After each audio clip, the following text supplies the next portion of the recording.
Happy New Day. I hope you're doing well.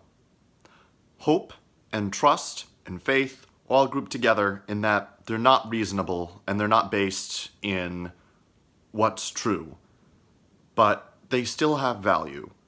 And you can use irrational behavior in such a way that it hurts and obscures things, but despite being, by its nature of being trust, irrational, it can also be very useful.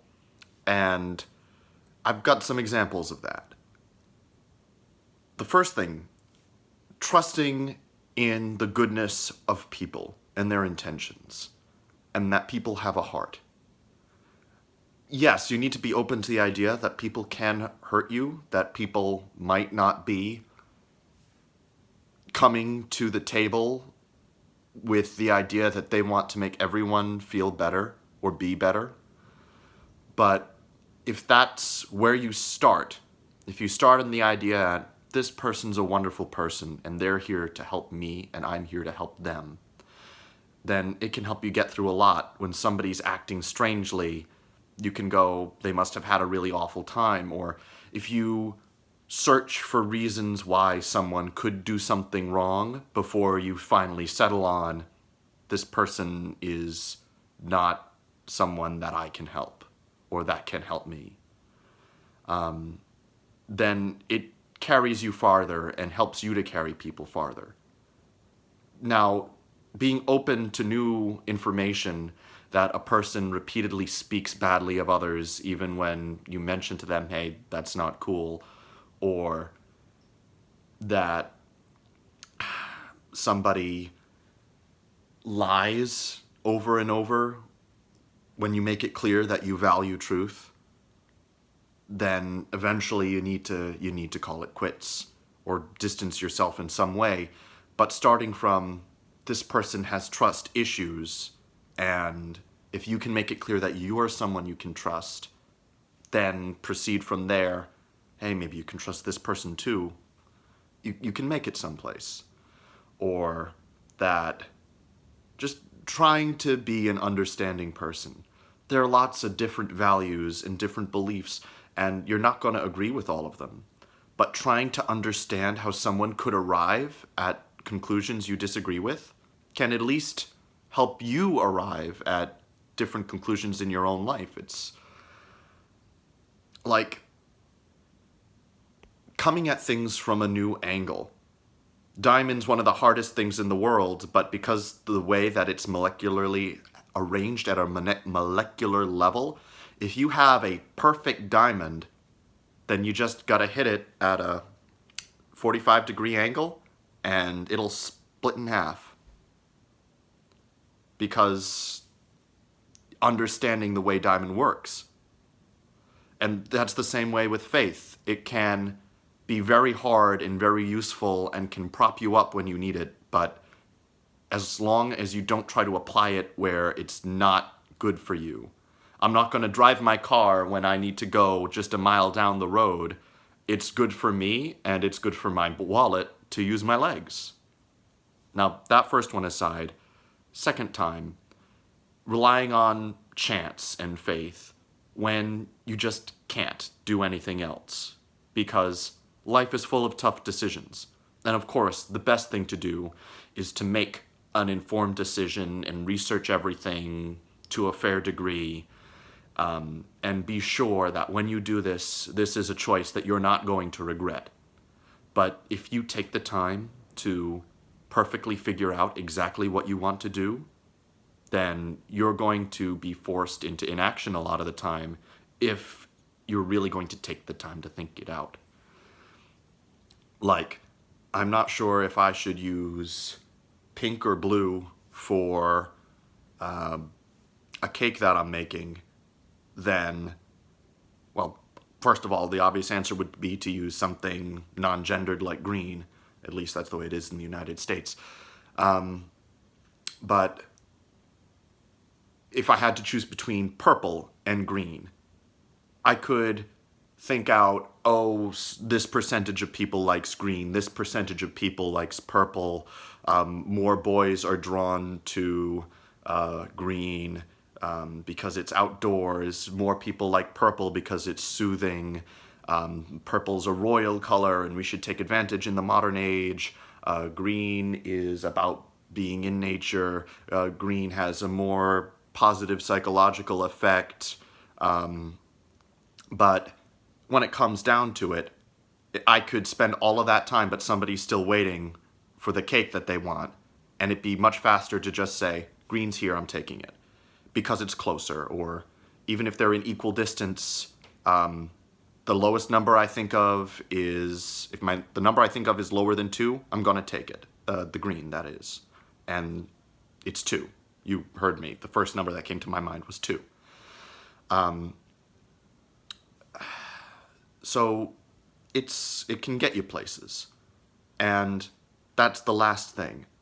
You can't know all of the eventualities with your logical mind.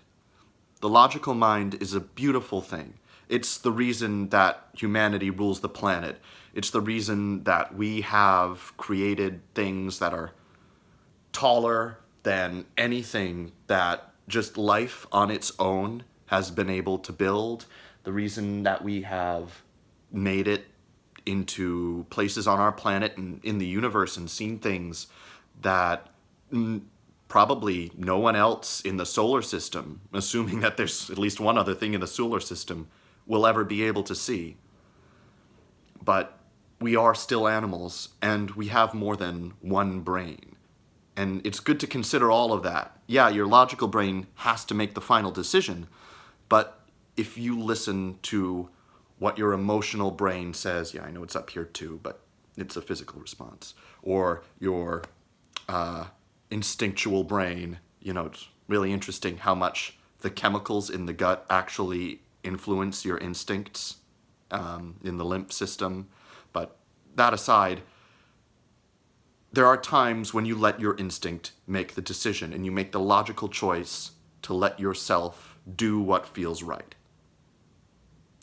And letting yourself do what feels right is not a logical decision in a vacuum, but like I said, when things need to get done, I'm not going to say, all right, this is the trajectory of the ball, this is where I think it's going to go. I can use my brain to decide, yeah, it's going to be here, but when the ball is this close to my person, I'm not going to be thinking, I need to move my hand here. I'm just going to let my body do it. That's why, at least this happens with me, but when you let yourself get really, really exhausted to the point where you can't think straight, and that's probably a failure on my part to take care of myself, well, it is, but if that happens to you, and sadly it happens to a lot of people because it takes a lot to prop up this society we've built, you notice that you're able to rely on instinct more, and it can carry you to some really interesting places that you would not be able to get if you were just relying on your logical mind. Simpler things, but impressive nonetheless. I mean, we're animals. We like to see big, colorful explosions. There's nothing really interesting, well, historically there is, but there's nothing in and of itself really interesting about blowing up some gunpowder with chemicals that make it turn a certain color. Maybe you could try to find a pattern in it or try to make a story up about it, but just something burning or building an effigy and setting it on fire, it's fun. I wanted to do that for New Year's, but I had to make a lot of things for friends and family, didn't have the time. And just seeing something disappear, seeing something being born and passing, not that fire isn't really a life. Well, it's a self-sustaining part of nature, so hey, it's almost as much of a life as a virus is. Actually, no, I take that back because it's just a reaction. It's not that, yeah, fire creates more fire, but I'm sorry, I'm getting off topic. All of this leading to my last thing, the 3 things about why faith is useful: making quick decisions, opening up relationships, and lastly, when something needs to be done, and I mean needs to be done, or else everything's going to fall apart. If you cannot consider failure, I mean, obviously you can consider failure, but when something's so important, it needs to happen, thinking about failure will only stop you from moving forward. And so you need to have faith that if you apply yourself, that's the important part, then you will make it through. Even if you know that there's a moderate or big chance of failure, if you think, I'm going to do this, and I'm going to put everything behind it, and I'm not going to think about the consequences, then that will help you accomplish this thing. Like when you're running from a bear, you need to think, I'm getting away from this bear, because getting caught cannot be an option for you. I mean, there are lots of ways that you can go about that. I am going to, despite not being the best climber, I am going to climb that tree. Or despite the fact that bears can really outrun a person, I am going to outrun this bear. And if you apply yourself and you do it, then you will carry yourself further than, oh my gosh, it's going to catch me. Oh my gosh, how am I going to get away? And yeah, we're not very often chased by bears, thank goodness, but when you need to turn in a paper, and even if you've got an A so far in the class, if you don't turn in this paper, you're going to go down to a B, and if you go down to a B, then it's going to wreck your entire, you know what I mean, GPA up to that point, then you are going to write that paper. Not, I might write this paper, or I think I'm going to do good on this paper. You are going to write that paper, and it's going to be good. This is illogical, and it probably helps to practice meditation. Read about meditation first, and self-hypnosis and all of that, so that you have a really good grip on about how to safely apply it. But doublethink does exist, and it can be morally, ethically, and efficiently applied to your life to improve it.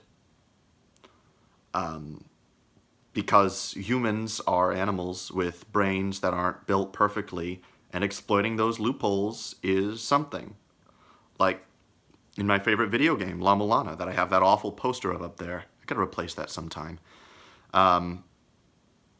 There's a glitch that allows you to fall through walls if you get too close to them, and it can get you stuck and teleport you out of places where you don't want it, where you need to be, or just flat out kill you sometimes.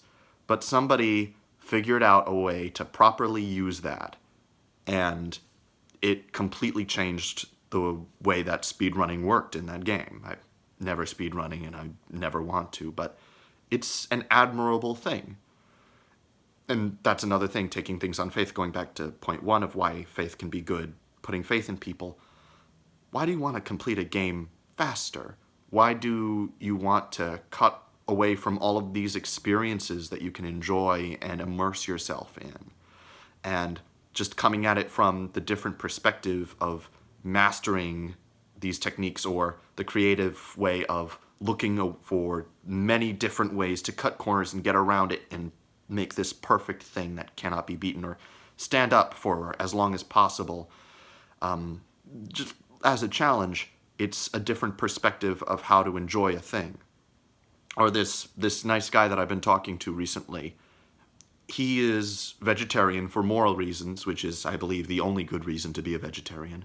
But, well, unless you also somehow are allergic to all meats, but that aside, yet he also participates in the pet keeping industry, when there are a lot of questionable things that go on there, especially when you don't pay good attention to who you're buying from. And then there's the fact that it takes a lot to sustain a life. Not on a grand scale, but you have a snake. I think snakes are beautiful animals. I think that I can admire their ability as hunters and as survivalists, and how such a simple creature, well, there are a lot of simpler creatures out there, just literal tubes. Well, not going to get into that, but I can admire snakes. I think that they're beautiful animals, even if they are neurologically incapable of love.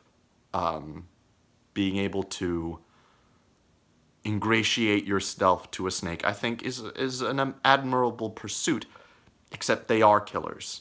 And I don't think that that's on them. They don't really have control over it. That's the way that their diet is, obviously. Their teeth cannot handle lettuce. Their stomachs cannot handle lettuce. There may be a day when snakes don't exist, or when we're able to feed snakes in such a way that doesn't kill another animal, but we are many, many, many, many, many, many years away from that. Now, back on topic, he owns snakes, and he feeds them mice or crickets or a variety of other animals live, and it's not that he values those animals yet less, because he takes care of other creatures, and I know that it's something that he does out of the goodness of his heart, for his friends, for dogs, for all sorts of things. Creatures, well, creatures are things, but yet he doesn't mind killing. I asked him, how does it make you feel when you are feeding your snake, when you have taken care of your friend's snake? And he says, it makes me feel fulfilled. Or, I don't know, it was some sort of self-congratulatory feeling, and I'm not saying that against him. Being able to congratulate yourself is a good thing to be able to do in the right circumstances.